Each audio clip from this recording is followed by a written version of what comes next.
Solém, meus queridos amigos e fãs de Solo Level, mais uma vez estamos aqui com um resumo semanal do Lobo Solitário que caça sozinho. E como sempre, aqui no primeiro link da descrição tem vídeos anteriores pra você dar aquela zoiada. E após o Sasuke ser ligeiramente espancado pelo Wigri no episódio anterior, vemos que agora o Sasuke tá encurralado por um monte de monstros de armadura. E ele tava lá tentando sobreviver, né? Já que ele não pode usar poção de cura e nem regeneração total. Inclusive ele começa a ouvir vozes, e do nada ele começa a ouvir o Aleijado e a Juri falando. Sem contar que o King também aparece ali escondido, ó. Tá achando que eu tô te vendo não, nessa fase? Porém, a aparição mais icônica foi a do Samsung do passado, mano. Com essa cara de psicopata aí. Só que aí, né, infelizmente cortamos pro velhote e o loirinho, que estão falando sobre a Ilha Jeju e que vários caçadores já foram de arrasta pra cima nesse lugar. Ou seja, tem a chance do Show e da Shan não voltar dessa missão, hein, mano. E só pra não esquecer que a irmã do Samsung tava preocupada com ele, porque já tava tarde e ele ainda não tinha chegado em casa. Ela até guardou uns sanduíches pra ele comer quando ele chegar, mano. Muito humilde essa mina aí, véio. Agora voltando pro Samsung com cara de psicopata, ele tenta entrar na mente do Samsung bonitão, falando sobre a mudança de visual e o aumento de força dele, e fala que a diferença é só por fora e que por dentro ele continua fraco, e diz que o Samsung sempre será um caçador inquieto. E os monstros continuam atacando, e até um monstrão gigantesco chega e enfrega a cara do Samsung no chão, e o psicopata continua lá falando as merda dele. Aí aparece um aviso de penalidade pro Samsung, porque ele não fez as missões diárias, e ele vai ter que ser teleportado pra zona de penalidade bem na hora que o cara ia matar ele, mano. Que sacanagem. Aí o Samsung vai parar nesse lugar esquisito aí, que querendo ou não, acabou de salvar a vida dele, e ele aproveita pra regenerar a fadiga e até tenta recuperar o HP. Mas ele não consegue, porque ele não pode tomar poção de recuperação de HP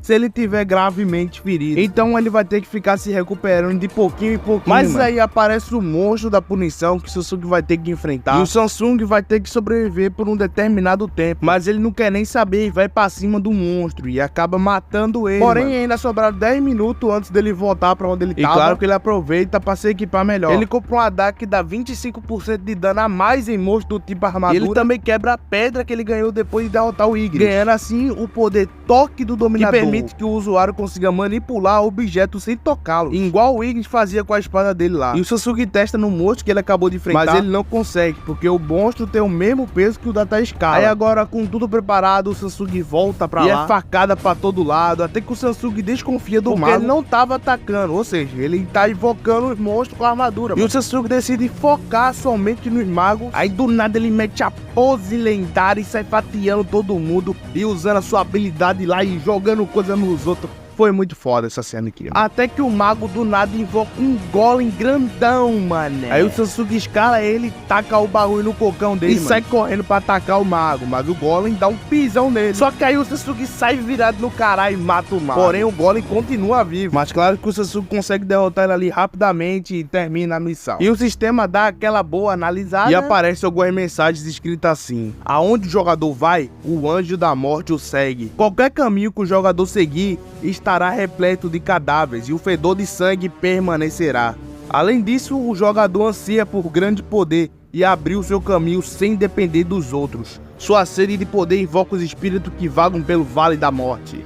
E por último, os fantasmas convocados pelo Exército das Sombras seguirão as ordens do jogador, e o Exército das Sombras só obedecerão apenas o jogador. Então a nova classe do Samsung é Negromante, ou seja, ele consegue invocar monstros mortos e vivos para ser servos dele. Porém, isso é uma classe de magia, e a composição do Samsung é combate de curto alcance, e o atributo principal dele é a força. Mas ele tem a opção de aceitar ou não, e ele fala não, e o sistema fala que Necromante é uma classe secreta, e pergunta se ele quer realmente recusar. E o Sasuke pensa um pouco na probabilidade dele invocar monstros e usar magia, e ainda vai poder lutar na linha de frente, né, já que ele é forte pra caralho. Mas tem um porém: provavelmente se ele subir de nível, os Seven dele vão acabar ficando mais fortes também. Ou seja, ele não estará mais upando sozinho. Vamos ter que trocar o nome do anime. E ele acaba aceitando essa classe. E ele começa a ganhar a classe dele, né, junto da recompensa por ter terminado a missão. E cê é louco, que bagulho sinistro é esse, mano? Cheio de efeito doido, mano. E quando ele termina tudo, ele começa a testar a sua nova classe, puxando as almas dos soldados que ele derrotou. Só que aí, meus senhores, ele tem que escolher uma palavra como comando para ativar seu poder. E simplesmente ele escolhe a palavra mais esperada do ano: erga-se. E as almas dos soldados derrotados começam a se levantar e se reúnem diante do Samsung. E pelo que parece, com essas novas habilidades, o Samsung pode extrair